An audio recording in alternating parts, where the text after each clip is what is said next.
باب 11۔ اور مجھے عصا کے مانند ایک ناپنے کی لکڑی دی گئی، اور کسی نے کہا کہ اٹھ کر خدا کے مقدس اور قربان گاہ اور اس میں کے عبادت کرنے والوں کو ناپ،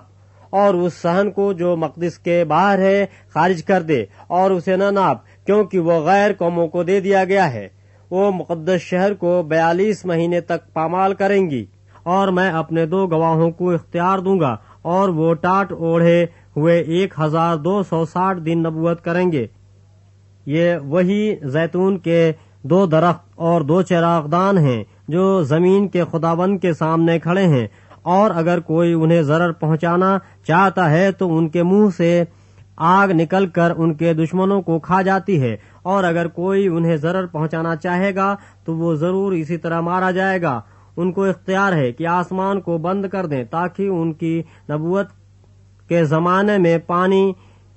نہ برسے، اور پانیوں پر اختیار ہے کہ انہیں خون بنا ڈالیں اور جتنی دفعہ چاہیں زمین پر ہر طرح کی آفت لائیں۔ جب وہ اپنی گواہی دے چکیں گے تو حیوان جو اتھا گڑھے سے نکلے گا ان سے لڑ کر ان پر غالب آئے گا اور ان کو مار ڈالے گا، اور ان کی لاشیں اس بڑے شہر کے بازار میں پڑی رہیں گی جو روحانی اعتبار سے سدوم اور مصر کہلاتا ہے، جہاں ان کا خداوند بھی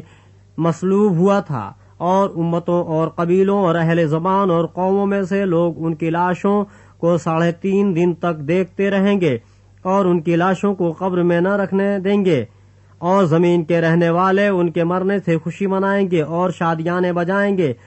اور آپس میں تحفے بھیجیں گے، کیونکہ ان دونوں نبیوں نے زمین کے رہنے والوں کو ستایا تھا۔ اور 3.5 دن کے بعد خدا کی طرف سے ان میں زندگی کی روح داخل ہوئی، اور وہ اپنے پاؤں کے بل کھڑے ہو گئے، اور ان کے دیکھنے والوں پر بڑا خوف چھا گیا،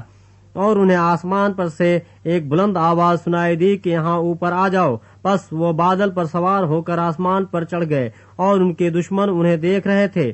پھر اسی وقت ایک بڑا بھونچال آ گیا، اور شہر کا 10واں حصہ گر گیا، اور اس بھونچال سے 7,000 آدمی مرے اور باقی ڈر گئے اور آسمان کے خدا کی تمجید کی۔ دوسرا افسوس ہو چکا، دیکھو تیسرا افسوس جلد ہونے والا ہے۔ اور جب 7ویں فرشتے نے نسنگا پھونکا تو آسمان پر بڑی آوازیں اور اس مضمون کی پیدا ہوئیں کہ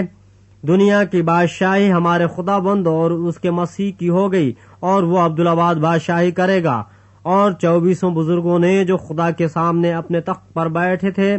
منہ کے بل گر کر خدا کو سجدہ کیا اور یہ کہا کہ اے خداوند خدا قادر مطلق جو ہے اور جو تھا، ہم تیرا شکر کرتے ہیں کیونکہ تو نے اپنی بڑی قدرت کو ہاتھ میں لے کر بادشاہی کی، اور